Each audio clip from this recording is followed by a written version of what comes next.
Nah, karena hujan gerimis itu, jadi kabut ini diikuti hujan gerimis, saya terpeleset. Ternyata terpeleset itu kemudian saya masuk ke satu jurang yang bertingkat. Jadi bentuknya seperti ini. Jadi ini jurang, ini ada tonjolannya, ini kira-kira 1 meter, Mas. Terus yang di bawahnya itu jurang lepas.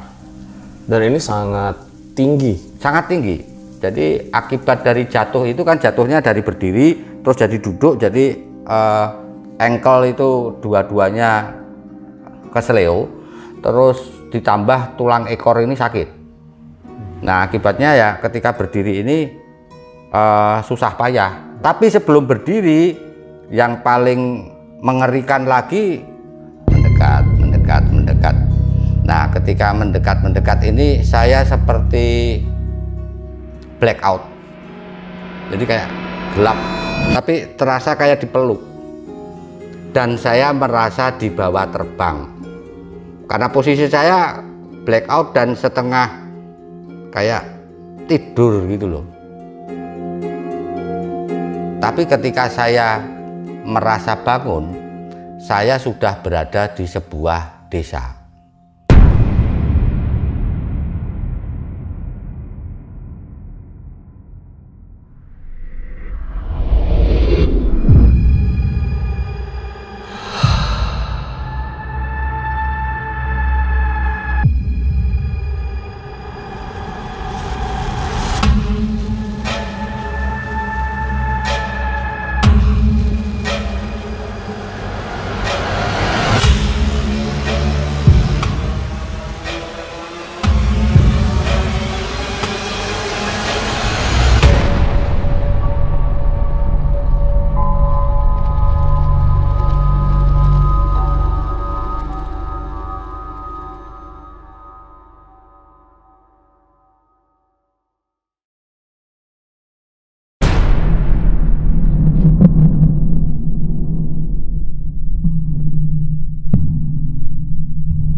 Om Mamat, obrolan malam Jumat. Kembali lagi bersama gue Fajar Aditya. Kali ini di Om Mamat season 3. Kamu yang takut atau mereka yang lari?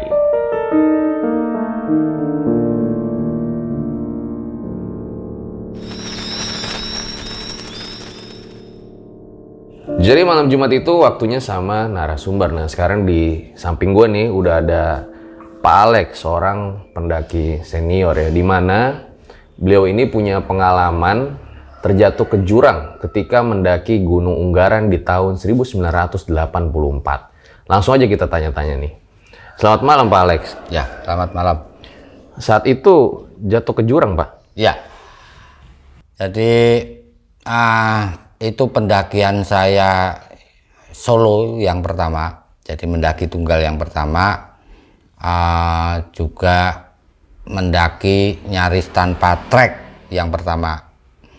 Tapi ini punya pengaruh yang besar pada pendakian-pendakian saya selanjutnya, dan terutama yang paling saya rasakan ini menyiapkan saya secara wawasan maupun mental ketika setahun kemudian saya mengalami musibah di Gunung Slamet. Artinya begini Mas, andai kata pada tahun 1984 saya tidak mengalami peristiwa yang hendak saya ceritakan ini, mungkin ceritanya beda sekali. Jadi mungkin musibah Gunung Slamet itu 3 orang mendaki, 3 orang pula tidak pulang gitu. Jadi bisa dibilang kalau di Gunung Unggaran ini belum ada bahkan yang membuka jalur pada saat itu? Pada saat itu pendakian menurut keterangan dari kepala dusun Gunung Sari Medini yang tempatnya saya pakai untuk transit sekaligus melaporkan diri untuk mendaki itu, yang rutin melakukan kegiatan sampai ke puncak Gunung Ungaran itu baru para tentara Kodam 4 Diponegoro. mereka mengagendakan ya rata-rata setahun sekali untuk melakukan diklat di sana. Kalau ada acara pengukuhan anggota itu loh. Jadi masih jarang banget ya kalau pendaki umum ya? Kalau pendaki umum menurut kata Pak Suprapto tidak ada, sehingga bahkan nggak ada. Iya, sehingga saya didesak untuk pulang. Dan jurangnya pada saat itu jatuhnya sangat tinggi, Pak Alex. Itu sangat tinggi, bahkan itu lebih tinggi dari Curug Minger yang ada di Gunung Slamet itu. Wow. Dan kalau kalian lihat nih lukisan yang di belakang ini adalah lukisan yang menggambarkan kejadian ketika Pak Alex ini jatuh ke jurang di Gunung Unggaran ya Pak? Ya. Ini melukis sendiri Pak? Ya, saya lukis sendiri. Jadi banyak peristiwa di pendakian di mana saya kebetulan tidak bawa HP, tapi momen itu begitu menggores karena saya ya sedikit-sedikit bisa melukis ya, saya coba tuangkan dalam bentuk lukisan. Jadi memang Pak Alex ini selain suka mendaki ternyata jago ngelukis juga nih, luar biasa nih Pak Alex. Bukan jago, cuma suka. Bisa aja nih merendah Pak Alex. Tapi maaf nih Pak Alex ya. Ya. Jangan-jangan saya punya pikiran. Kalau Atta Halilintar itu bandananya ngikutin Pak Alex Pak. Enggak. Jangan-jangan terinspirasi dia. Saya itu bandananya bandana Orde Baru. Kalau Mas Atta itu kan sudah milenial toh. Oh iya, beda ya Pak? Beda. Oke, baik ditahan dulu Pak Alex. Nah, buat kalian yang belum tahu tadi maksudnya apa sih Gunung Slamet 85. Nah, jadi Pak Alex ini dulu pernah bercerita kejadiannya sebuah tragedi bisa dibilang, di mana dua orang temannya itu meninggal dan hilang di Gunung Slamet pada tahun 1985. Nah, buat yang belum nonton, langsung aja nih tonton videonya di sini.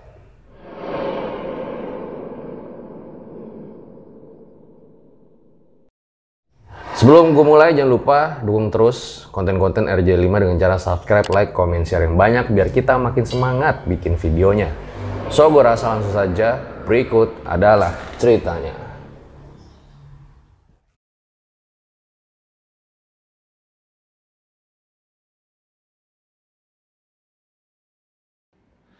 Jikalau tidak ada tekad yang kuat, niscaya sulit rasanya untuk melakukan pendakian di zaman dahulu.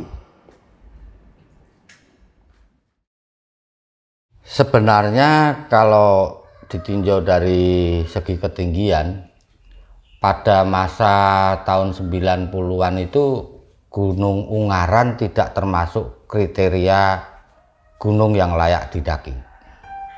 Karena pada waktu itu para pendaki seangkatan saya itu punya semacam perjanjian tidak tertulis ya, bahwa kita hanya mendaki gunung dengan ketinggian 3000 mdpl ke atas. Nah, sedangkan Ungaran sendiri ketinggiannya cuma 2050. Akibatnya karena para pendaki ini tidak bertandang ke sana, otomatis gunung ini menjadi tidak ada jalurnya sama sekali.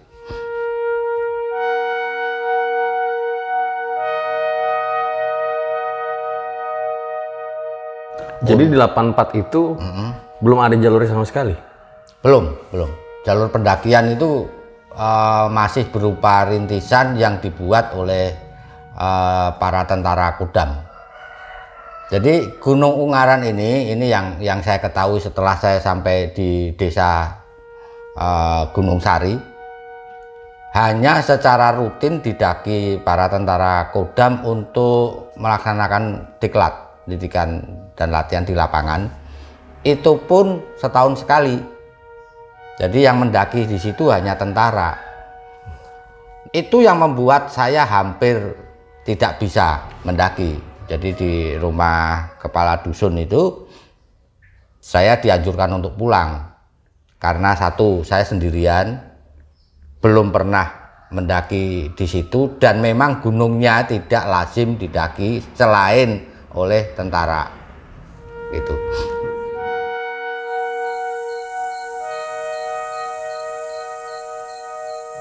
pada saat itu mendaki tidak ada yang dilakukan pada siang hari.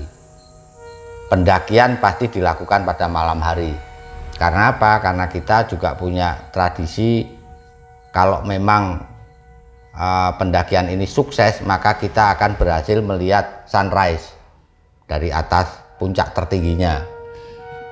Sebenarnya prosedur yang biasa saya lakukan setelah itu ya, itu kan saya datang ke desa, observasi, oh ini nanti rutenya ke sana, tanya-tanya sama penduduk, baru malamnya benar-benar mendaki.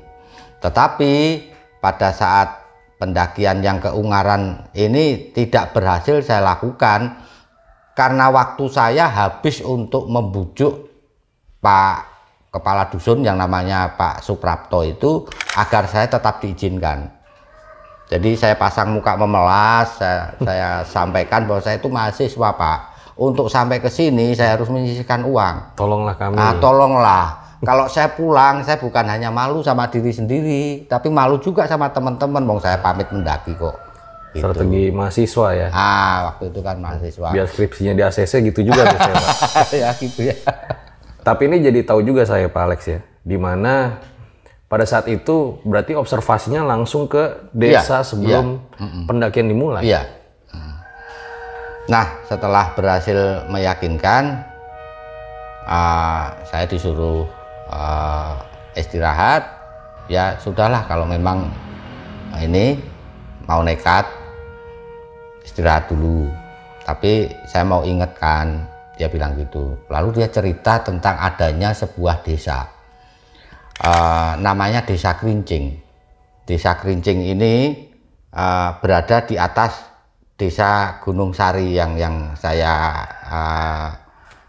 menginap tadi, bukan menginap ya, observasi. Ya observasi tadi.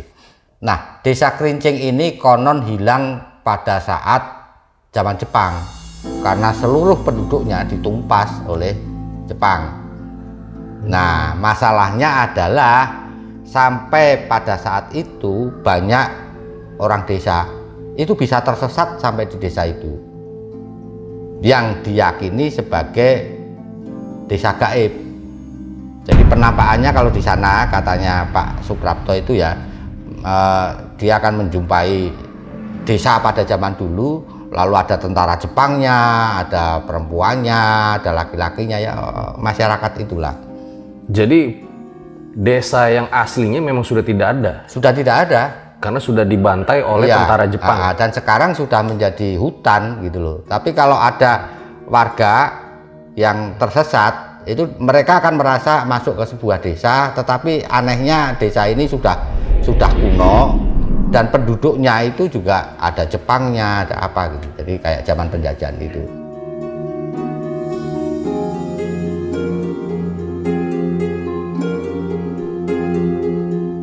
Itu posisinya di mana Pak Alex? Nah, nanti bakal dijawab nih sama Pak Alex. Ya.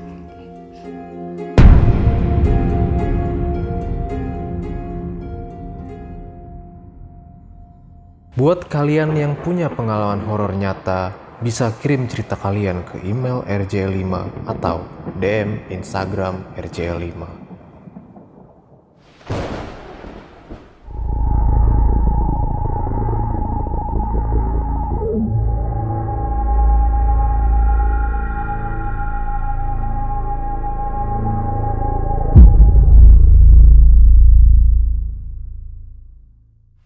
Saya mulai pendakian jam 7 malam. Nah, tentu saja dengan ancar-ancar yang diberikan oleh Pak Suprapto tadi, bahwa saya harus menyusuri jalan perkebunan. Jadi Gunung Sari itu merupakan satu desa yang dikelilingi oleh perkebunan teh yang sangat luas. Nah, saya harus menuju ke desa tertinggi di lereng Ungaran yang namanya Desa Promasan. Itu arahnya kalau dari Gunung Sari arahnya Tenggara. Nah, dari situlah biasanya pendakian para tentara itu dimulai.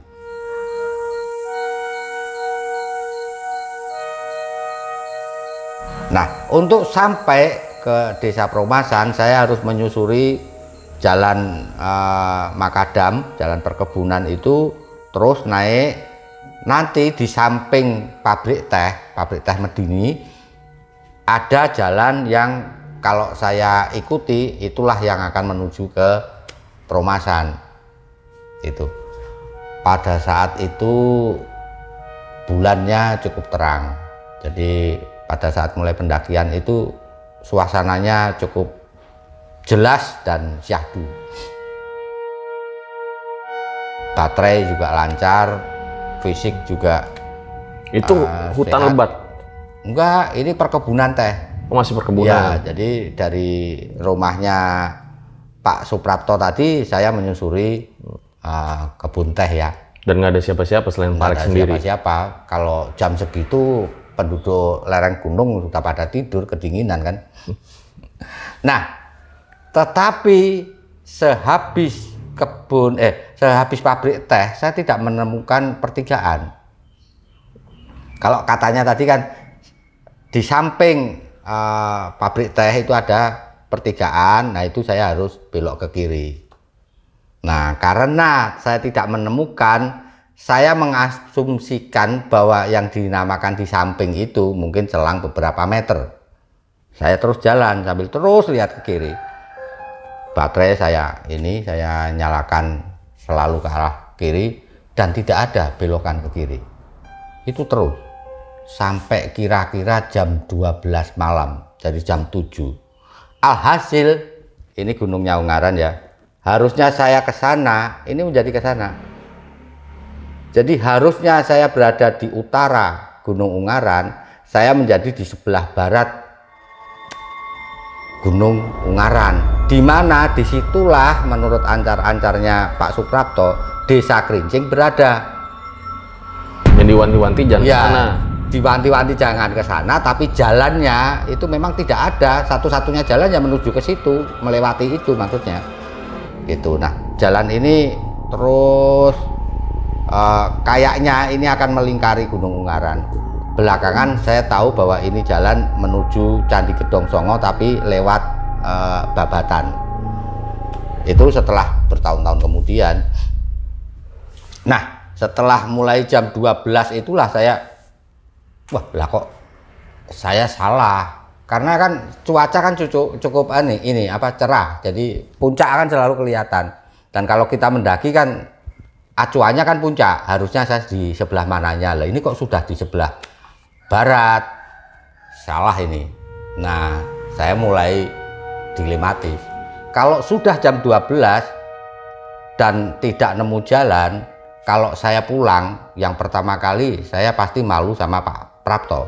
Karena Pak Prapto kan bilang, sudahlah jangan mendaki, nanti tersesat. Ini baru sampai kebun teh sudah tersesat, kan lucu. Yang kedua, malu juga sama diri sendiri dan teman-teman. Kalau ditanya, pielek berhasil mendakinya, enggak tersesat di kebun teh, itu kan enggak lucu banget itu. Jadi hampir 5 jam itu hanya menyusuri kebun teh? Iya, iya.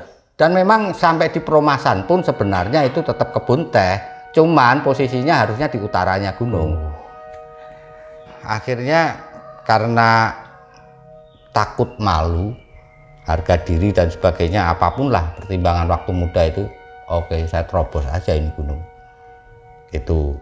Dan kebetulan memang saya siap membawa peralatan untuk melakukan foresting. Jadi saya bawa golok.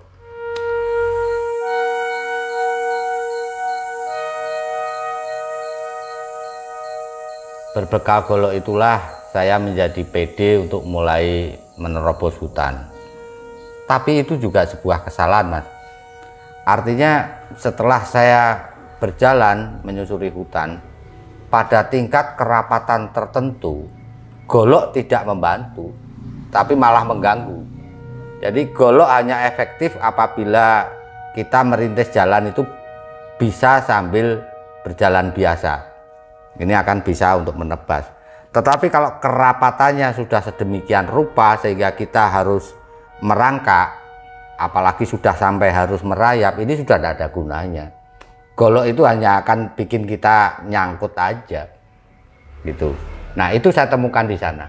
Selain itu, banyak sekali pelajaran lain yang saya dapatkan. Misalnya ini, di hutan yang tidak pernah dijamah manusia, maka apa yang kita kira sebagai tanah seringkali bukan tanah. Jadi daun-daun ini pada jatuh, ranting jatuh, kemudian ini tidak pernah dijamah manusia, tumbuh lumut, terus kena apalagi, kena debu, kena macam-macam, di atasnya ada rumput-rumputnya. Itu kayak tanah biasa. Tapi begitu kita injak, masuklah kita ke semacam ruang bawah tanah itu. Jadi gelap semua dan itu penuh serangga. Dari mulai jijik karena terus saja mengalami semacam itu, lama-lama terbiasa.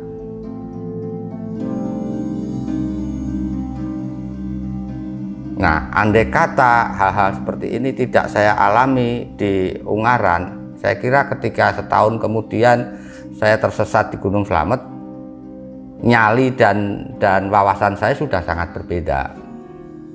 Saya harus berjuang berjam-jam untuk sampai di puncak bukit yang saya kira sebagai puncak utamanya Gunung Ungaran. Itu sampai matahari sudah mulai bersinar, saya masih di hutan. Nah, begitu saya sampai di atas puncak, itu kondisinya berkabut. Jadi saya nggak bisa melihat kemanapun selain bahwa bukit ini harus saya cari tempat tertingginya. Tapi saya heran, kok begitu sampai di atasnya itu kok tidak seperti puncak yang saya lihat dari bawah. Kalau yang saya lihat dari bawah dan cerita dari Pak Suprapto, kawasan puncak Gunung Ungaran itu dipenuhi alang-alang, di mana ketinggiannya bisa melebihi manusia. Alang-alangnya ini pada masa itu masih banyak macan tutulnya. Nah, puncak yang saya berhasil taklukkan itu ternyata masih ada pohon yang meskipun tidak terlalu tinggi, tapi menurut saya, kalau pinjam istilah saya sendiri ya, gondrong puncaknya. Jadi ini bukan puncak. Ketika kabutnya mulai menyibak, nah itu kelihatan bahwa wow, ternyata di sana. Jadi saya masih harus turun lembah lagi, naik lagi. Saya hitung waktunya, ini bisa nyampe enggak? Lalu saya gambling begini, karena tempat puncak itu sering dipakai untuk latihan tentara Kodam, dan cerita Pak Suprapto bahwa di atas tentara-tentara ini membuat semacam tugu, berarti ada jalan. Nah, kalau saya berhasil sampai ke puncak, maka turun menjadi lebih mudah, karena pasti ada sisa-sisa jalan. Satu, yang kedua, saya bisa melihat desa Promasan, bisa berorientasi. Nah, saya turun.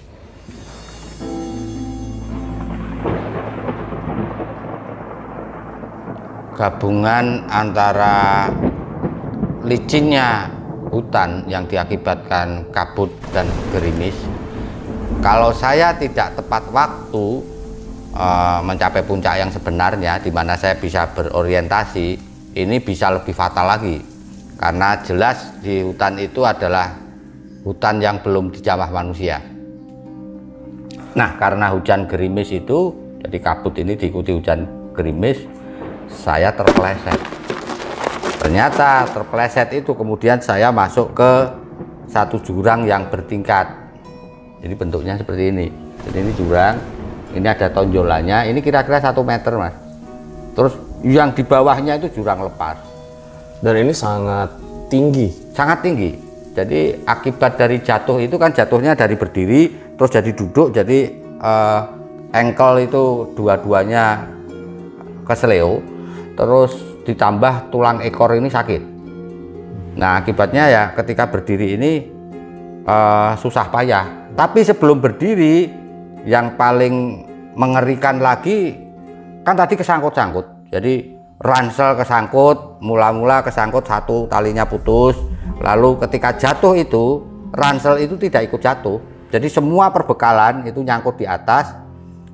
Si golok ini sarungnya nyangkut di atas, tapi goloknya menancap kira-kira 10 cm di samping kanan saya. Jadi begitu buk gitu, ini golok jatuh cep. Itu rasanya sudah kayak apa ya, kayak mau digilotin itu loh. Ini kalau meleset sekian senti saja ke arah kiri, kepala saya yang kena dan sudah pasti mati. Orang tidak ada golok menancap aja belum tentu saya bisa hidup. Kalau saya jatuhnya kejengkang ke depan, yang jurang bawahnya ini jauh lebih dalam daripada yang atas gitu, berarti saya sudah bye kan begitu. Nah, ini menimbulkan apa ya, desiran wow, hampir. Sebab kalau dia meleset beberapa senti aja ke arah kiri berarti nancapnya di kepala saya. Itu kematian yang sangat tragis dan tidak terhormat bagi pendaki. Kalau pendaki patah kakinya kemudian sampai di puncak, dia tidak mendapat pertolongan mati, bagi saya itu masih layak dikenang. Tapi kalau pendaki kepleset, goloknya nancap di tubuhnya, itu wagu lah. Terasa kayak bodoh gitu loh, kurang hati-hati dan sebagainya. Untung pada saat itu sempat nyangkut ya, pas jatuh di jurang. Ya, betul. Saya mencoba merambat ke atas,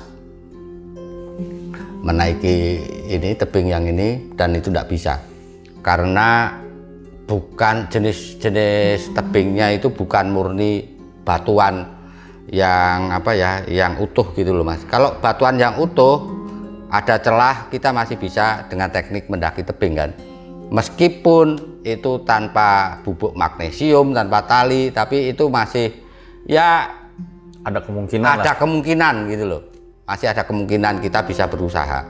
Tapi karena ini campuran dari batu dan tanah, kalau kita pegang ini batu ini lepas, ditambah kaki yang terkilir ini juga tidak bisa dipakai untuk pijakan.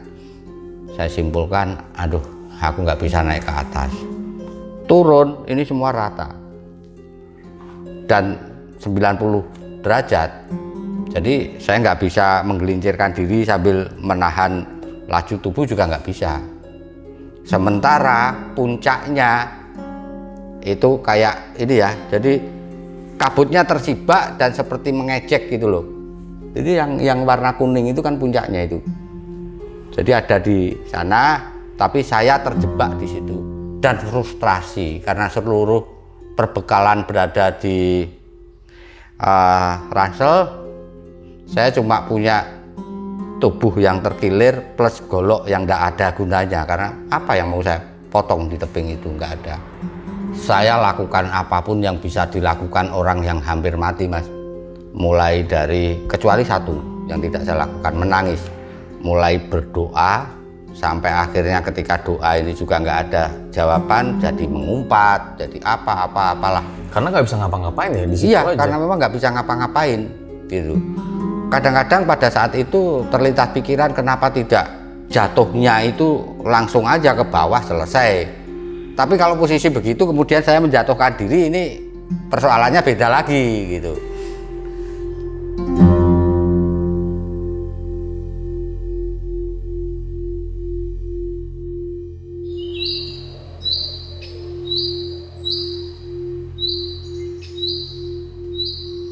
Sampai sore, kira-kira jam 5-an.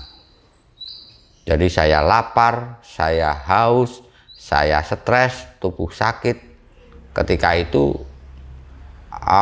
awan itu seperti ada bagian yang membentuk seperti sosok wanita yang keibuan tapi gede gitu. Kan kita kadang-kadang melihat awan itu kayak raksasa, ada yang kadang-kadang awan itu kayak binatang apa. Nah, waktu itu yang saya lihat seperti membentuk kayak figur ibu. Tapi ini mendekat. Nah, ketika mendekat ini saya seperti blackout. Jadi kayak gelap, tapi terasa kayak dipeluk. Dan saya merasa dibawa terbang. Karena posisi saya blackout dan setengah kayak tidur gitu loh. Gitu, jadi setengah tidur.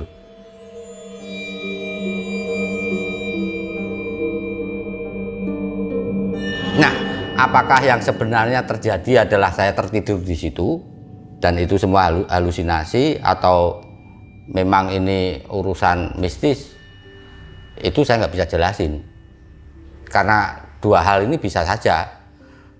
Tapi ketika saya merasa bangun, saya sudah berada di sebuah desa.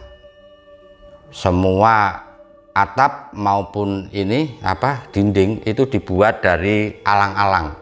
Jadi saya simpulkan berarti ini andai kata ini desa beneran atau desa gaib, berarti ya ini yang menghuni memang berada di kawasan dekat puncak, kan begitu. Karena memang lokasinya cukup dekat sebenarnya dengan puncak. Di sana saya dirawat selama 3 hari 3 malam. Apa yang dilihat di sana itu, Pak Alex? Yang dilihat ya kehidupan orang desa biasa. Mereka, menurut saya ya, mereka beragama karena mereka caranya berdoa itu berada di bawah pohon besar, ada pohon besar beberapa gitu.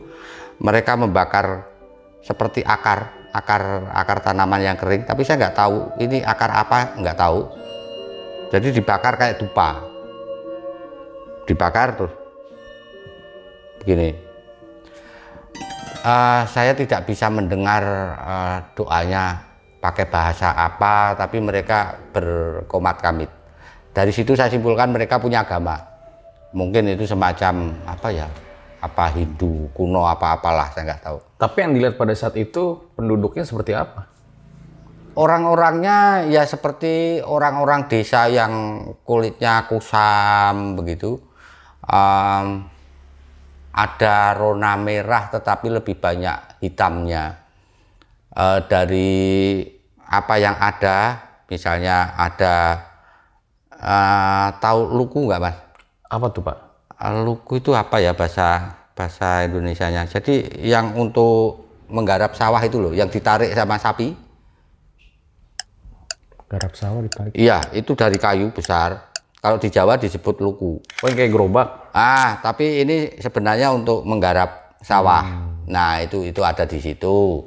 Saya lihat ada itu, ada sapi, terus ada orang yang ini membawa makanan sapi, ada orang yang menjemur empon-empon, tahu? Oh iya. Nah, empon-empon itu ditampah-tampah itu. Kayaknya mereka ini petani. Jadi ya selayaknya sebuah desa biasa? Iya, sama seperti desa biasa, cuman jalanan di situ tidak ada yang besar. Jadi jalannya masih setapak semua dan rumahnya begitu sederhana, masih sangat primitif dibandingkan ketika setahun kemudian saya mengalami hal yang sama di Gunung Slamet. Ini sangat primitif dan kecil gitu. Tapi si ibu yang menolong saya itu dipanggilnya juga Bu Lurah. Bisa dideskripsiin ibu yang menolong pada saat itu? Ibu yang menolong saya itu memakai rambut yang digelung, bukan sanggul ya, tapi rambut yang, jadi rambutnya panjang terus diginikan itu loh. Nah, terus pakai tusuk konde dari kayu dia.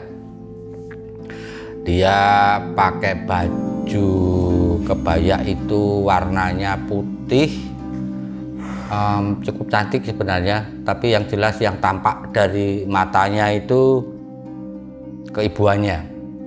Jadi care, ada rasa welas asih yang ditunjukkan dengan gesturnya ketika saya kan diberi kayak ramuan yang ditumbuk itu dari akar-akar, dari apa itu toh, di ini kan di apa ya, kalau bahasa Jawa itu dibobokke itu sambil dipijat-pijat, tapi mijatnya nggak keras, jadi kayak dielus gitu loh. Kenapa saya bisa tahu 3 hari 3 malam itu karena ada pergantian antara sinar dan gelap gitu. Tapi sempat terjadi obrolan? Banyak obrolannya. Jadi sambil merawat itu dia cerita, dia punya, Bu Lurah yang cerita? Ya, Bu Lurah itu cerita bahwa dia punya 1 anak perempuan, anaknya tunggal, namanya Sri, namanya Mbak Sri. Nah, si Mbak Sri ini sudah waktunya untuk menikah. Jadi dari kata-katanya itu seperti menawarkan, kamu mau nggak jadi menantu saya? Ya saya jawab, nggak mau. Loh, kenapa? Kalau saya jadi menantu ibu berarti saya harus tinggal di sini. Sementara saya harus kuliah, harus apa gitu. Nah terus dia jawab gini, jawabanmu itu benar.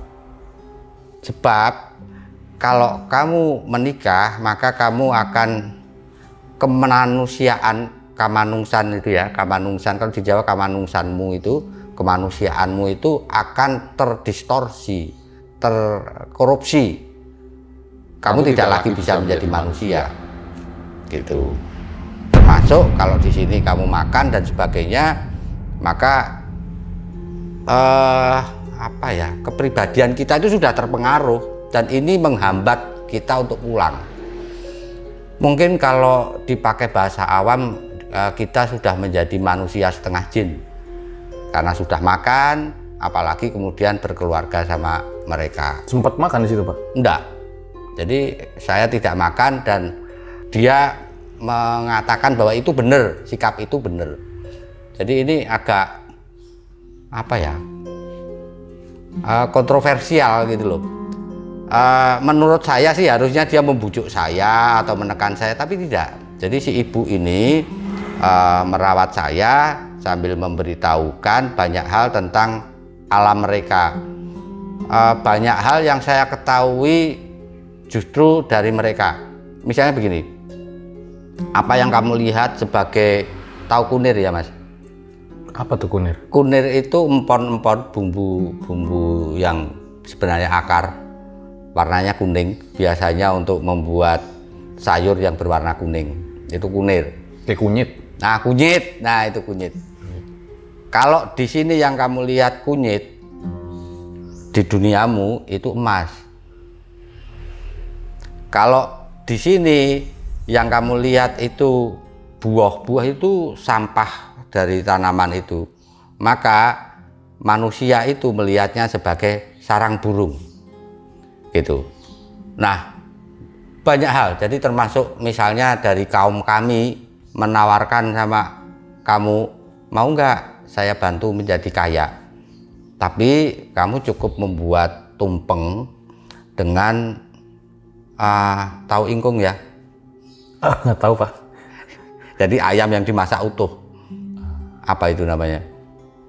Ayam dimasak utuh? Iya, yang ada di tumpeng itu. Kalau di Jawa disebut ingkung. Yang ada di tumpeng. Ya ayam itulah. Nah, ayam yang dimasak utuh itu. Kalau dari kalangan kami bilang, buatlah tumpeng dengan ingkung, pitik ireng ayam hitam. Itu berarti, itu simbol bahwa kamu harus menumbalkan satu orang pribumi. Buat tujuan tadi. Ini aku yang jadi jin ya. Mas, mau nggak kamu pulang dari sini kamu kaya? Jawab aja mau. Mau. Nah, tapi nanti kalau sampai di rumah bikinlah tumpeng dengan ayam, ingkungnya itu ayam warnanya hitam. Oh. Anda kan berpikir apa susahnya menjadi kaya dan hanya memberikan ayam hitam, tapi ini simbol. Dengan Anda membuatnya berarti Anda sama dengan menyatakan pada saya mau menumbalkan satu orang pribumi. Apakah itu istri Anda, anak Anda, atau siapapun. Ayam cemani maksudnya? Nggak harus ayam cemani, nggak harus. Kadang-kadang ayam Jawa yang warnanya hitam itu sudah simbol, gitu. Nah, kalau ayamnya berwarna putih itu beda lagi, berarti itu non-pri. Oh, ada pribumi non-pribumi ya? Ya. Rasis juga. Ini yang paling berat itu kalau misalnya aku minta ayam sak pranaan, itu berarti babon, ayam perempuan beserta beberapa anak ayamnya. Itu berarti istri dan semua anak-anakmu. Dengan syarat tadi kekayaan. Iya, misalnya minta itu. Atau tawaran itu kan nggak selalu soal kaya ya. Misalnya kamu tak bikin dapat jodoh. Jadi ganteng bisa. Jadi ganteng atau jadi apapun, orang melihatnya itu sebagai apa ya, tampak Wah, karena yang harus kita ketahui jin ini banyak yang mempunyai sihir, Mas. Jadi bisa menipu penglihatan kita. Nah, lucunya yang ngomong juga jin kan gitu. Jadi ada jin yang menolong saya dan menceritakan hati-hati sama kalangan kami. Tidak semuanya seperti aku. Banyak yang begini dan di balik itu semua ada tipuan. Tipuannya berupa salah satunya sanepo kalau di Jawa. Sanepo itu apa? Simbol itu, simbol. Maksudnya simbol? Aduh, jadi maksudnya ayam hitam itu maksudnya pribumi. Jadi ada simbol-simbol itu. Ini saya baru tahu nih Pak Alex ya. Jadi misalnya gini, kamu mau nggak kunir satu tampah itu, kunyit satu tampah itu mau nggak tuker dengan ayam seperanaan? Berarti emas yang ada di seluruh tampah itu, di tampah itu, ambil loh, bawa loh. Di sana akan berubah jadi emas. Tapi begitu ini berubah jadi emas, istri dan anak-anak kamu mati atas persetujuan yang mau itu tadi. Nah itu jadi selama 3 hari itu selain diberi obat, saya diberi banyak wawasan ya. Tapi ini agak unik juga ya Pak Alex. Iya. Biasanya kan orang kalau udah sadar gitu ya, wah ini kayaknya tempat berhantu nih. Biasanya normalnya manusia kan kabur lari gitu, tapi ini Pak Alex hanya karena ini banyak bercakap. Saya tidak melihat aura ancaman, Mas. Lagi pula kondisi saya waktu itu seandainya pun menolak atau melawan, katakanlah begitu ya, melawan, saya bisa apa wong itu di tengah hutan? Saya nggak bisa apa-apa dengan kaki pincang. Lagian tidak ada pemaksaan untuk makan, memaksa untuk mau sama anaknya. Dia bisa paham kok, iya bagus jawabanmu. Nanti biar si anak saya, si Sri itu nanti cari sendiri. Gitu.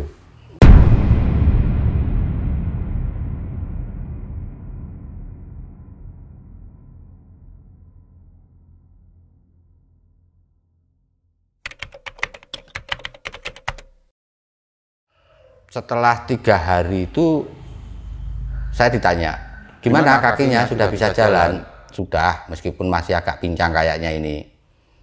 Terus ini mau gimana? Mau tetap di sini dulu? Apa mau pulang? Ya pulanglah. Saya sudah lama sudah meninggalkan kuliah ini berarti. Ya sudah, ini tutup matanya. Nah kemudian saya disuruh merem itu, saya merem. Rasanya itu kayak digendong dan dibawa terbang, tapi kan nggak bisa lihat karena matanya merem. Nah begitu saya melek, saya sudah ada di perbatasan kebun teh sama hutan yang beberapa hari yang lalu menurut saya itu saya putuskan untuk diterobos. Dan ada beberapa pemetik teh di situ. Tapi karena keadaan saya yang nggak karu-karuan, ditambah bawa golok, tapi tidak bawa tas kan, sudah ketinggalan. Si pemetik teh ini mengira saya itu petugas survei dari PLN yang mau pasang listrik di sana. Jadi listrik itu salah satu yang sangat mereka rindukan pada saat itu. Kalau sekarang sudah ada listrik tenaga surya di sana. Nah, saya dikira petugas PLN. Anu toh Pak, jenengan petugas PLN. Nah, survei. Ya saya bilang aja, nggih. Saya pulang ke Pak Prapto. Tentu saja yang pertama kali paling saya khawatirkan kan Pak Prapto. Karena saya transit di situ, saya lapor dan izin saya kan hanya untuk mendaki, berarti kira-kira siang kan sudah pulang. Tok harusnya. Ini sudah 3 hari, maka saya minta maaf Pak Prapto, saya minta maaf karena saya sampai 3 hari baru pulang karena saya mengalami kecelakaan gitu. Dia itu malah heran, loh kok 3 hari? Wong Anda itu berangkatnya baru tadi malam. Sampai sekarang saya tidak bisa mikir. Artinya kalau itu halusinasi berarti mestinya saya nggak pincang. Tapi saya pincang dan di mana tas saya?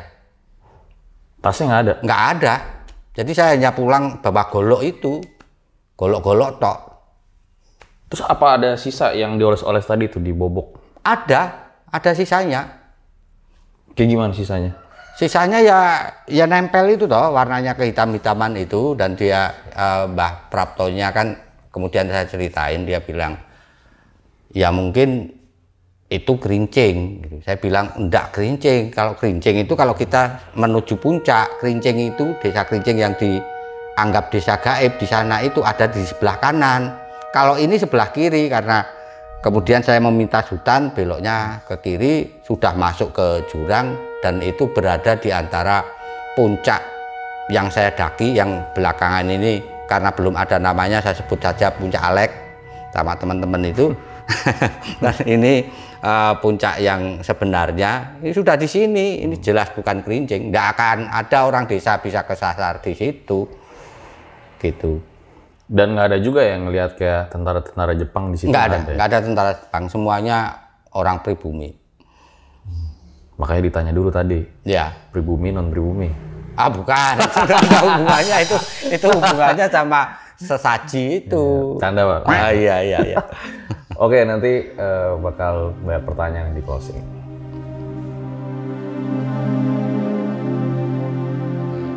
Kalau pendaki patah kakinya kemudian sampai di puncak, dia tidak mendapat pertolongan mati, bagi saya itu masih layak dikenang. Kadang-kadang pada saat itu terlintas pikiran kenapa tidak jatuhnya itu langsung aja ke bawah selesai. Mereka, menurut saya ya, mereka beragama karena mereka caranya berdoa itu berada di bawah pohon besar, ada pohon besar beberapa gitu. Dia pakai baju kebaya itu warnanya putih, cukup cantik sebenarnya, tapi yang jelas yang tampak dari matanya itu keibuannya. Itu dia guys, sebuah kisah luar biasa dari Pak Alex ya, dimana beliau ini sempat jatuh ke jurang di Gunung Unggaran tahun 1984. Nah, sebelum gua akhiri, ada beberapa pertanyaan nih Pak Alex yang ingin saya tanyakan ya. Ya. Jadi ini cukup unik juga ya, jatuhnya itu hampir di puncak, tapi munculnya itu di kebun tadi yang sempat tersesat. Dikembalikannya ya. Ya. Jadi dari sini saya melihat betapa baiknya si ibu yang menolong itu, karena mungkin dalam kondisi cedera kalau saya harus menerobos balik hutan, di mana tadi sudah saya lukiskan kadang-kadang humus itu tampak seperti tanah dan kita bisa kejeblos-jeblos, itu mungkin berakibat saya fatal lagi dan mungkin dia nggak mau repot nolong lagi kan gitu. Nanti bisa berbulan-bulan saya di sana. Ibunya tadi sempat memperkenalkan dirinya nggak? Saya tanya, karena bentuk ini ya, bentuk terima kasih, saya harus menyebut Anda siapa. Nah, dia bilang, ya sebut saja Kanjeng Ibu.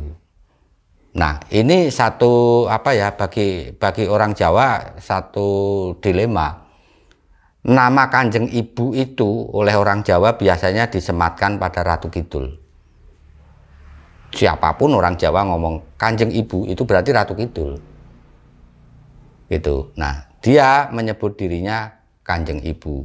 Kalau aku mau memanggil dia, sebut aja Kanjeng Ibu. Gitu. Ya sudah, karena itu yang diminta nggak apa-apa. Tapi bukan Ratu Kidul.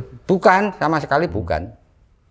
Bukan Ratu Kidul. Kekuasaannya beda, wilayahnya juga terlalu sempit, kemewahannya juga beda, glamornya beda.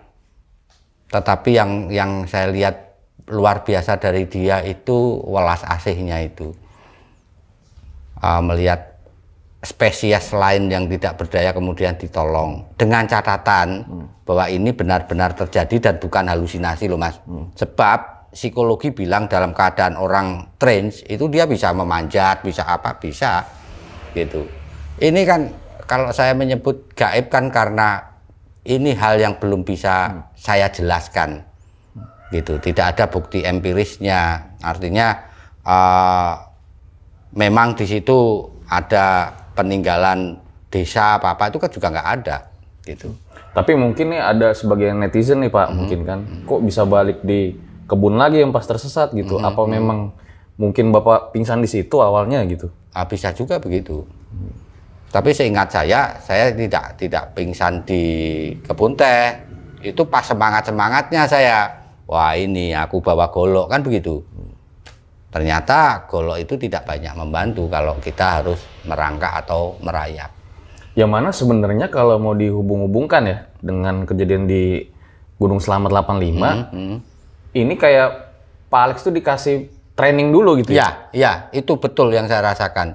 Karena pada tahun berikutnya, tahun 85 itu kan saya naik Gunung Slamet dan tidak membawa golok. Tetapi dalam keyakinan saya kan saya pernah menerobos hutan, golok pun tidak ada gunanya gitu. Jadi ini menyiapkan saya secara langsung dan tidak langsung. Secara langsung misalnya kalau berhadapan dengan sesuatu yang saya punya persepsi sebagai dunia gaib, saya harus bersikap bagaimana. Dari percakapan itu kan saya simpulkan, jangan pernah minta pada mereka. Sekali kita minta, itu sama dengan memberi lubang atau memberi pintu pada dia untuk mengajukan permintaan balasan. Gitu, itu yang saya pelajari.